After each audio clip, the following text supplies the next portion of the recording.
Mabel the Lovelorn Dwarf, Chapter 1. It is a truth universally acknowledged that a female dwarf, upon reaching the age of maturity, is in want of a suitable mate. Quote from Meet Him and Mate Him, 1001 Ways to Meet Your Perfect Dwarf Mate.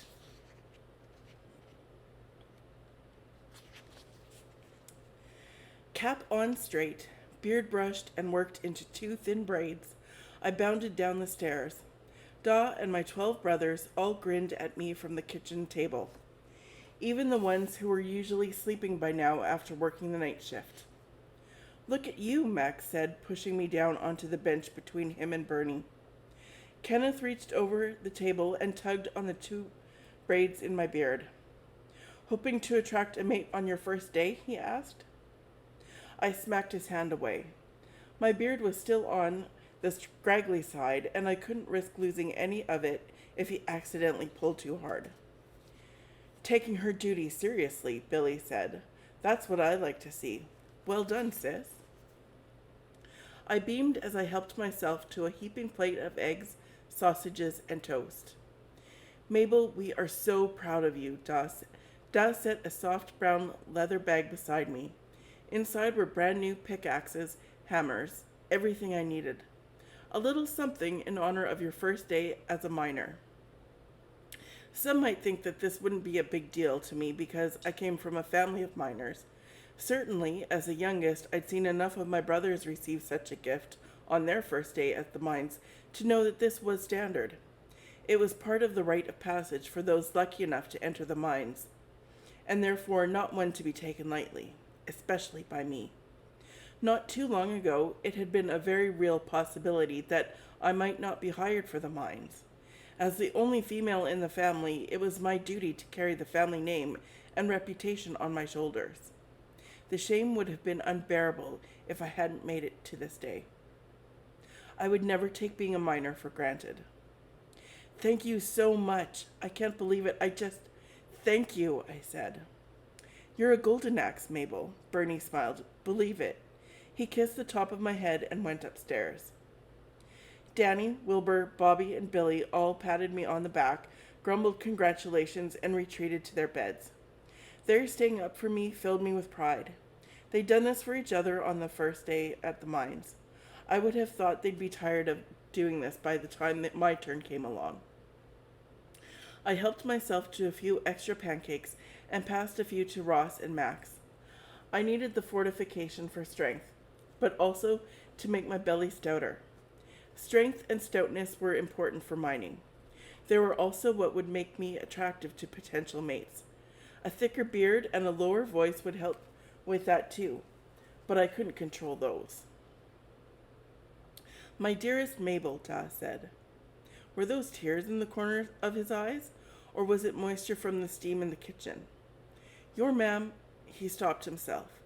He hadn't meant to mention her. I could tell by the way he pressed his lips together. He had relaxed too much, let some part of his secret slip, and now he wished he could suck it back in. I clutched my fork, every muscle in my body tense. Ma'am died when I was little more than an infant. I used to ask about her, but Dad and my brothers would just scowl and change the subject. Eventually, I gave up. So why would he mention her now? Unless there was something I needed to know about her before I started work. Something that could affect my prospects of finding a mate. I knew the chief foreman had hesitated hiring me because my ma'am hadn't been a miner. Would her career choice and early death mar my mating prospects? What about her? Nothing, Dad turned back to the griddle. He had brought her up. I couldn't let him change the subject now. Not if it would affect my future and that of my family. No, really, what about her? He scraped the iron pan. He didn't want to tell me, but he had to, and he knew it. I'm sorry, pet. He put the spatula down. You look so much like she did on her first day at the mines. It reminded me of how she and I would hold you in our arms and dream of the future you would have. And here it is. She would have been as proud of you as we all are. Ma'am was a miner? But the chief foreman had no record of her. Why had Dad lied to me about her? Why was he so dismissive of such big news? Something wasn't right about any of this. I looked to my brothers for help, especially Max, who was closest to me in age, and just as curious about Mam. They all kept their heads down, shoveling food in their mouths, including Max. I'm sorry, Dad said, and pointed to the braids in my beard. This is your big day. You have more important things to worry about than your still grieving Dad. The message was clear enough. The time had come for me to step up and find a mate to carry on the family line. The duty of female dwarves, and now that I was a minor, I could find a respectable mate, even improve on the family name and reputation. My oldest brother, Frankie, tapped me on the shoulder. Let's go. Go? In that moment, I forgot all about my conversation with Da. This was it. I was finally going to the mines. I rose slowly and picked up my bag of tools. It felt like sprite wings fluttered in my not-so-stout belly. What if I turned out to be a terrible miner? Da hugged me. Have a great first day. I slung the bag onto my back. The weight of the tools was comfortable, like they belonged with me. I straightened my cap and took a few deep breaths. This was really happening. Frankie held the door open. Our stone cottage sat in the thick forest surrounding the base of Gilliam Mountain.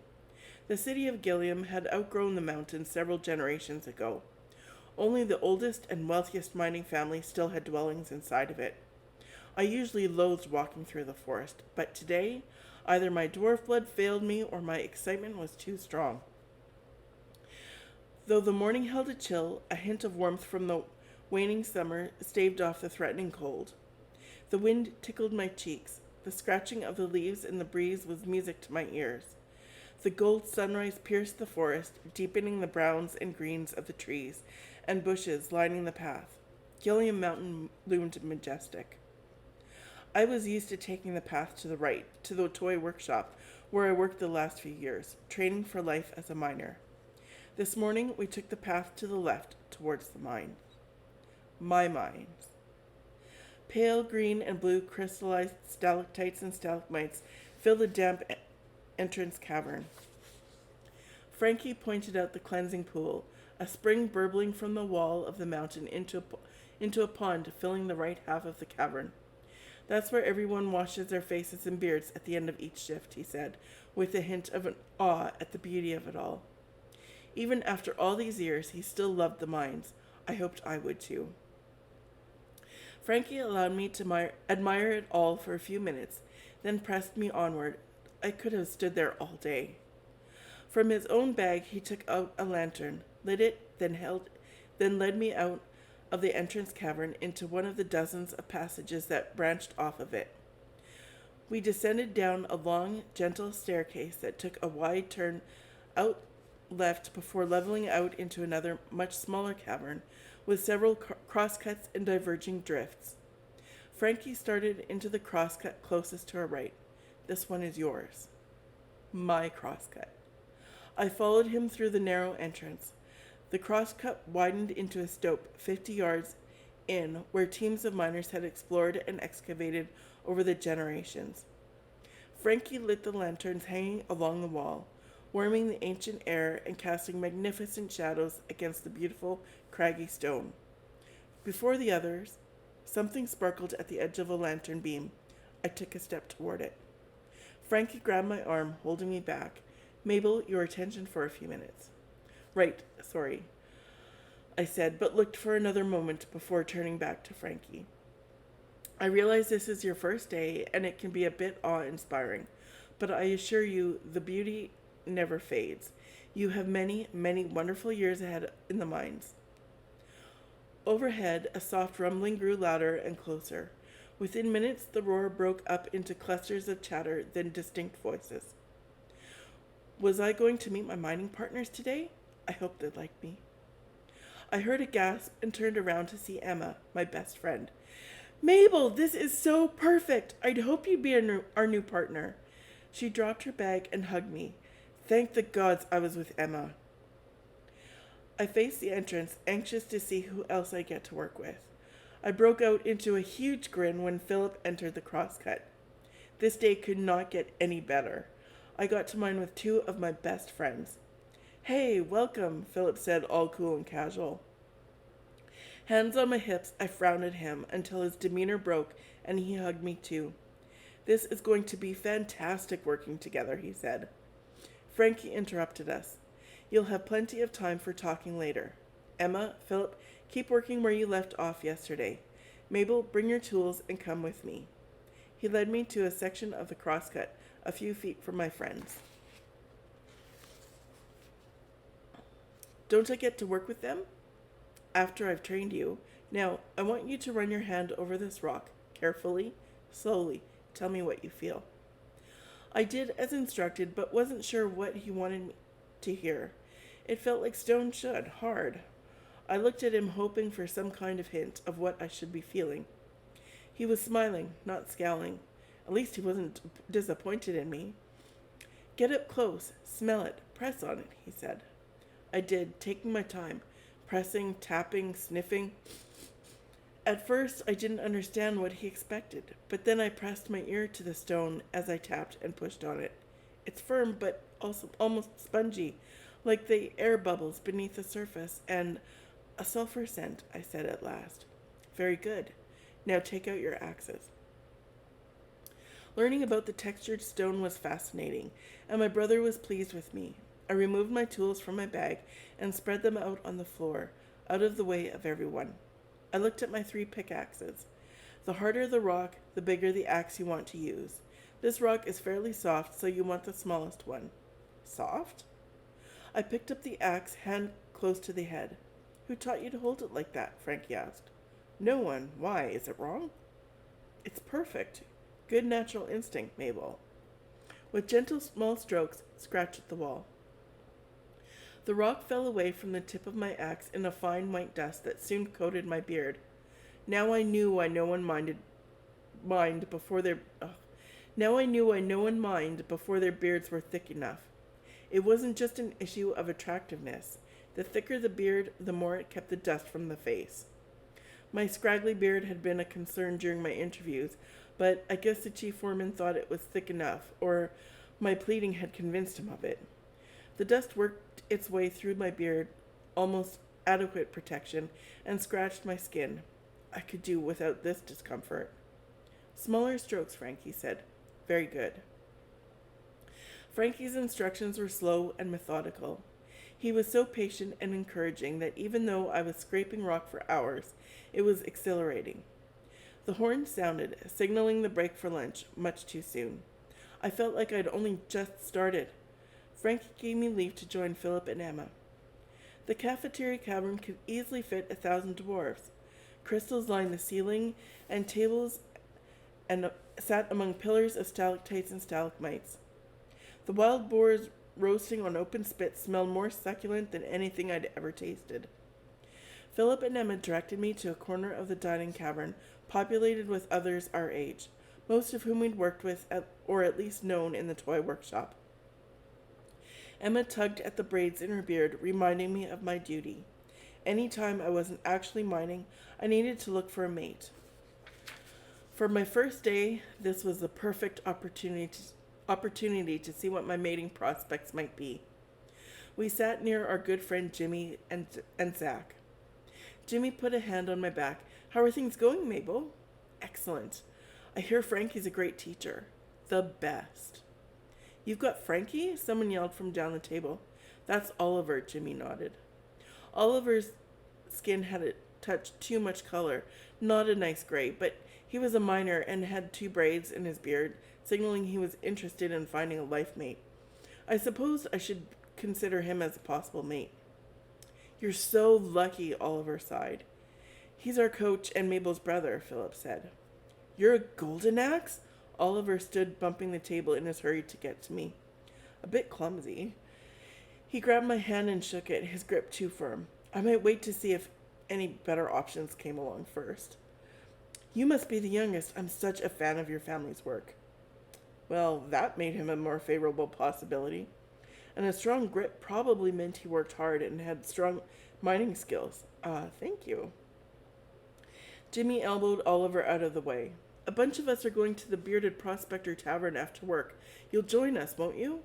Of course you will, Philip said. I guess I am, I shrugged. I'll see you there.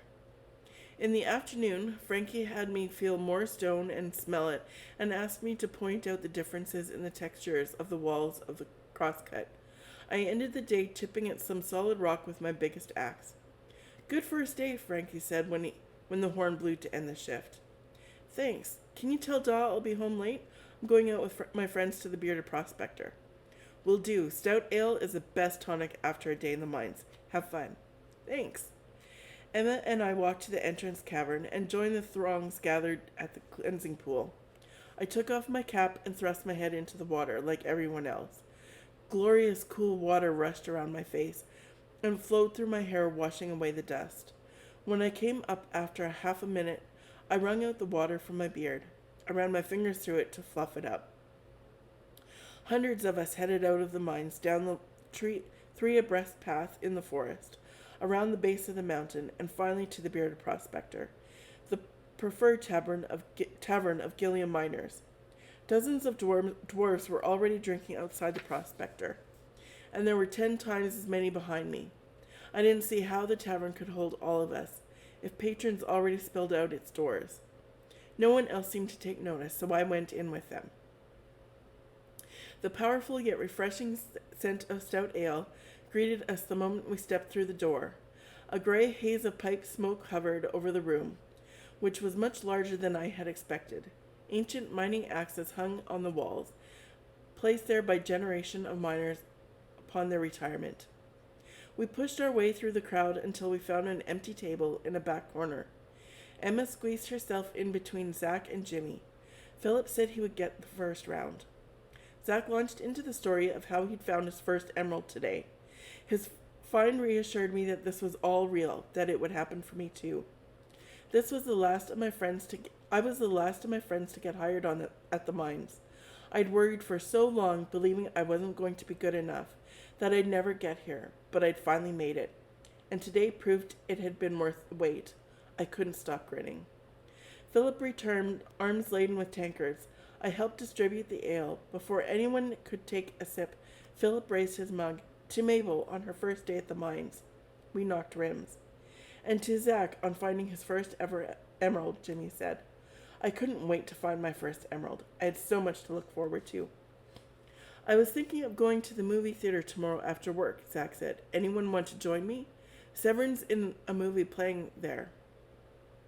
The movie theater was a new arrival in town. I hadn't heard many dwarves talking about it yet. I hoped that was because most dwarves didn't know what to make of movies. We liked our mining and our ale. To do much else wasn't considered respectable, though I didn't see why. There were plays put on all the time, and as I understood it, this was the same except the action was somehow captured in a wizard's crystal and projected on a screen, and that I had to see. Splitting off from the crowd to walk in the opposite direction from the Bearded Prospector felt wrong yet exciting. I'd only been working at the mines for 2 days, and already I felt like I was breaking tradition. Frankie had scowled when Emma, Philip, and I talked about our plans today. Dad and my brothers, especially the 4 oldest, Frankie, Patrick, Mikey, and Danny, had grumbled about the theater opening in town ever since it was announced. No respectable dwarf would be seen in one, they'd said. But we were with Ben and Zach, mountain dwellers from respectable families, and Severn was in the movie. There was no dwarf more revered than Severn. Perhaps Dad had a point, though. We walked in the opposite direction of the Bearded Prospector, away from where most of the Gilliam miners lived. The forest trees crowded in on the path. Emma walked with Zach and Ben, her arms hooked through theirs, but her attention was clearly on Zach. She was telling him about the time she'd gone to a movie in Mitcham. It looked to me like she was trying to impress him. Philip, Jimmy, and I followed. I smiled. The 3 of us were together again. We'd spent months on our masterworks together in the toy workshop. We were great friends before then, and now we were family. Every now and then, Zach glanced in our direction. He'd done a masterwork with us as well, though he'd left shortly after I was selected for the extra training. Still, there was a special bond between those of us who had been chosen to practice and demonstrate our skilled craftsmanship on a special project. I had the feeling that because of that bond, Zach would have preferred to walk with us. I've never been to a movie, have you? Jimmy asked me. Are you kidding? I scoffed. My family has been too busy mining to go anywhere there might be a theater. They might have when Mikey was competing in axe throwing, but I was too young to remember. I know my family, though, and I'm quite confident in saying that they wouldn't have gone to one then. I don't think movies were around back then, Philip said. I had to think about that. He was right. Movies had only been around for a couple of dozen years. Jimmy nudged me and pointed at Emma, who had dropped Ben's arm to walk closer to Zach. How long has she been flirting with him? I asked. Since she arrived at the mines, Jimmy said. He doesn't seem too interested, Philip added. Don't blame him, though. Until you started working with us, she'd been constantly talking about how masterworks are for the slower dwarves to give them more time to grow into their mining bodies. If she hadn't said the same thing to me for months while she'd gone from toy making to mining because she wasn't chosen for the masterwork, I'd have been upset. I'd believed her for a long time until my wonderful brother set me straight. I shook my head. She'll have him interested in no time, and when he is, he'll have long forgotten her ideas on masterworks. The horrid trees thinned and we came to a clearing bordering the neighborhoods of miners, hunters, and shop workers. I suppose it was a strategic location to try and draw in the biggest crowds. I was just relieved the theater wasn't any farther away from the mines. I hesitated at the edge of the forest so I could take in the beauty before me. I knew the theater was a new construction, but I hadn't expected this. To say it was made of stone just wouldn't be adequate. Pretty much every building in Gilliam was made of stone. The walls of the theater were large, rough, layered, and built to look like a mountain, with the front of the building looking like a cross-section cut into the mountain. Wow, who owns this? Remember our vocational advisor from the toy workshop? Philip asked. His son, Callum.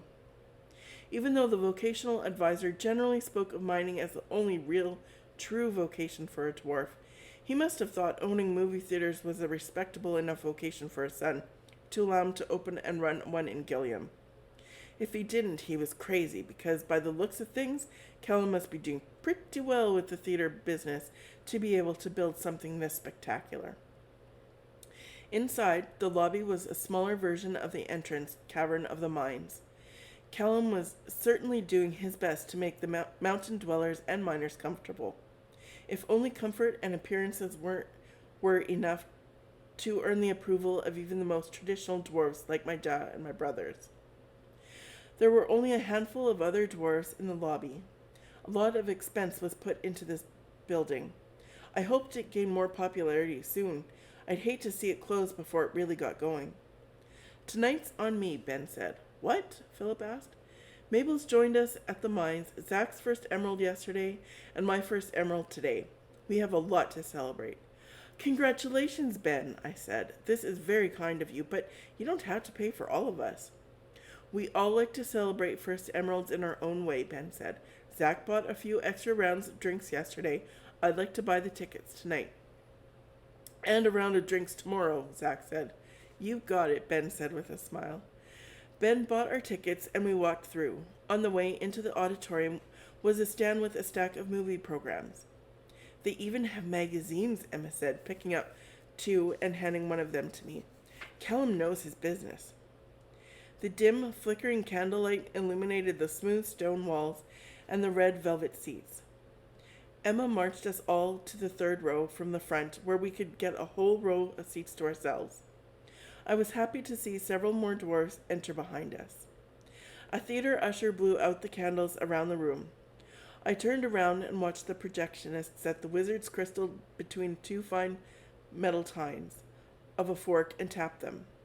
The tines vibrated against the crystal, releasing the images, projecting them onto the white screen. I settled into my seat and stared at the screen and the images flashing on it. How were the movie makers able to capture the action like that in a crystal? The images were so clear and the sound so perfect. At times, I managed to turn around to look at the crystal because it couldn't be real, but seeing it certainly convinced me it was. When Severin came on the screen, all of us in the theater cheered. I'd seen pictures of him, I'd heard the legends, but I'd never seen him like that, so real, so close. His voice rumbled, and I swore I could feel it vibrate through me as he declared war against the elven army amassing on the other side of the mountains. His speech to the dwarven warriors, rallying them to his cause, it was like he spoke to me, stirring the passion in my heart. I was ready to join his cause. I think all of us were in the theater were. We yelled the war cry with the warriors and cheered them as they charged into battle. The scene changed. I stopped cheering. The room dimmed as his face filled the screen. I sat up straighter. My heart fluttered like a leaf in a light breeze. My insides felt like mush. I tucked my hair behind my ear and ran my fingers through my beard, tugging on the two braids. I was unable to look away from him. His long, straight blonde hair, smooth chin, the spark of mischief in his piercing blue eyes jolted my heart. I licked my lip as I watched his lush mouth form the words, his gentle voice lulling me into a trance. I held my breath, mesmerized by his long, thin fingers, his slender yet powerful arms. Heat rose in my cheeks. Aramis, leader of the elven army, stared out at me. I leaned forward, sinking into his splendor. He raised his bow, drew back the arrow, his arms sinuously, powerful, preparing to release a hail of arrows at the dwarven army. The dwarves outnumbered the elves. Aramis would be crushed. Severin had to let him live. They couldn't harm Aramis. They just couldn't. Yet there's no way I could cheer for Aramis. The war was devastating. The dwarven army lost more than half of its numbers. Severin survived, and so much to my great relief did Aramis. I wanted to listen to Aramis speak forever, to revel in the beauty of his being. I wanted to touch him, hold him, kiss him. I wanted him. I was in love with an elf. I sank into my seat. How could I be attracted to an elf? An elf of all beings. A tree-loving, open-air, too afraid of dirt to do any work, fine, delicate-featured, pretty boy elf. Elves were a completely different species from dwarves.